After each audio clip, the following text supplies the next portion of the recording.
यशोगाथा स्वामिनीची साड्यांच्या महाराणीची. स्वामिनी या आपल्या आवडत्या साड्यांच्या दालनाचा इतिहास सांगणारी मालिका जरूर पहा स्वामिनीच्या स्वामिनी सारीज पुणे या यूट्यूब चॅनलवर. आजच स्वामिनी सारीज पुणे या यूट्यूब, फेसबुक आणि इंस्टाग्राम या सोशल मीडिया प्लॅटफॉर्मला भेट द्या, सबस्क्राईब करा आणि स्वामिनीशी कनेक्ट व्हा. स्वामिनी, विझिलँड बिल्डिंग, कुमठेकर रोड, पुणे. साड्यांची महाराणी स्वामिनी. नमस्कार. स्वामिनी सारीज पुणे या आमच्या यूट्यूब चॅनलवर आपल्या सगळ्यांचं सहर्ष स्वागत. आमच्या यशोगाथा स्वामिनीची साड्यांच्या महाराणीची या कार्यक्रमात आपण प्रश्नोत्तरांच्या माध्यमातून रियाजभाई उर्फ आपले लाडके अब्बूजी यांचा जीवन प्रवास ऐकत आहोत. नमस्कार अब्बूजी. नमस्कार बेटा. अब्बूजी, मागच्या एपिसोडमध्ये तुम्ही सांगितलं की वडिलांनी सुरू केलेल्या हॉटेलमध्ये तुमचं काही मन रमलं नाही आणि त्याच दिवशी तुम्ही घरी येऊन वडिलांना सांगितलं की मला काही हॉटेलमध्ये काम करायचं नाही. तर हॉटेलमध्ये काम करायचं नाही असं का ठरवलं तुम्ही?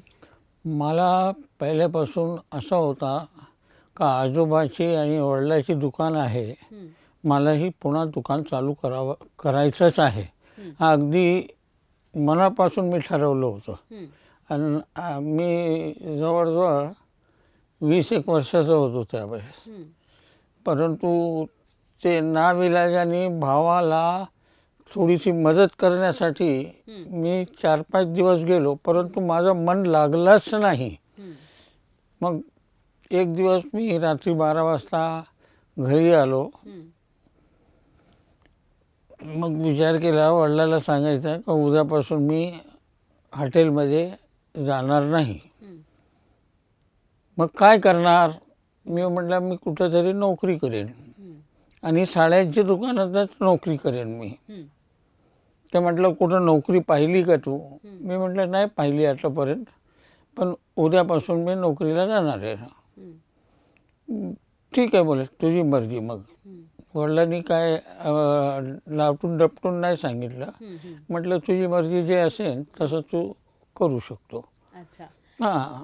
पण मग साड्यांच्या दुकानात नोकरी मिळवण्यासाठी तुम्हाला काय काय प्रयत्न करावे लागले?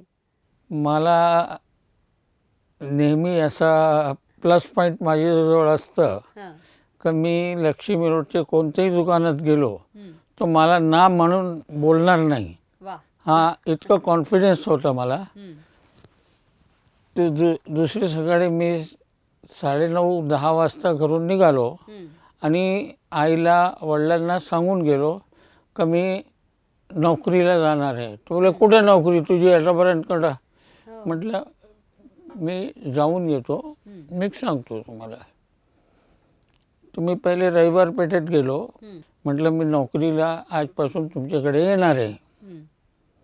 ते मला म्हटले रियाज सेठ आप ऐसा मत करो, आप लक्ष्मी रोड को जाओ, आपकी कदर हो जाएगी.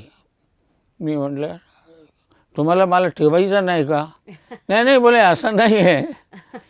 मी अगदी डाटून सांगितलं त्याला. तो म्हटलं नाही तुम्हाला स्कोप जे आहे लक्ष्मी रोडला चांगला मिळेल. म्हटलं ठीक आहे. तिथे चहा वगैरे पिली आणि लक्ष्मी रोडला आलो. तिथे गेल्यानंतर कॅशवर जे बसले होते त्यांना विचारलं सेठ कुठे आहेत? तुझे सेठ आले नाही आहे. काय काम आहे? म्हटलं नोकरीसाठी मी आलो. अरे काय म्हणतो रियाज तू नोकरीसाठी? म्हटलं हो मी नोकरीसाठी आलो, शेठजींना भेटून जाणार आहे मी. ते म्हटलं ठीक आहे, तुझं नाव, नंबर, फोन नंबर वगैरे काय देऊन ठेव, ॲड्रेस लिहून दे, तुम्हाला मी उद्या कळवतो. मग तिथून निघालो, समोर गेलो. म्हटलं सेठ मी नोकरीसाठी आलो. तो बोले तू तर साडीचा एक्सपर्ट आहे, इथे आमच्याकडे सर्व जेंट्स आहे, तरी मला नाव वगैरे लिहू स्वतः तिथे सेठ भेटले मला. म्हटलं ठीक आहे मी विचार करून सांगतो. ठीक आहे. मग पुढच्या दुकानात गेलो. तिथेही त्यांनी मला सांगितलं तू उद्या येऊन माझ्या मुलाशी बोलून घे. मग तिथून पुढच्या दुकानात गेलो. ते म्हटले तुझं नाव ऐकलेलं आहे खूप, तू संध्याकाळी 8 वाजता ये. म्हटलं ठीक आहे. इतकं करून मी घरी गेलो. 4-5 दुकान फिरलं. दुसऱ्या दिवशी सकाळी लेटर मला मिळाला, तुम्ही येऊन रुजू व्हा म्हणून. 10:30 वाजता शेठजी येतील, तुम्ही या, असा उल्लेख होता. तो लेटर माझ्याकडे आज बी आहे. मग मी 10:30 वाजता पायजामा शर्ट पांढरा घालून हाताने धुतलेला गेलो. मग शेठजी मला कोपऱ्यात घेऊन गेले. काय झालं रे तुझं? आमचे पैसे तर आले, आमचे त्यांची होलसेलची दुकान होती, आमचे पैसे आले सर्व. काय तो एकदम नोकरीवर कसं काय आला विचारतो मला. म्हटलं माझ्या भाऊचा आणि माझा पटत नाही आहे. अगदी ठीक आहे, पगार काय घेणार तू? म्हटलं माझं काम पाहून तुम्ही द्यायचा. ते म्हटलं नाही मी 300 रुपये देईन. म्हटलं नाही, मला 500 रुपये पाहिजे तर मग कामाला येईन, नाही तर येणार नाही. ते म्हटलं ठीक आहे, उद्यापासून ये. इतका कॉन्फिडन्स होता मला नोकरीचा. आणि मी कामाला रुजू झालो.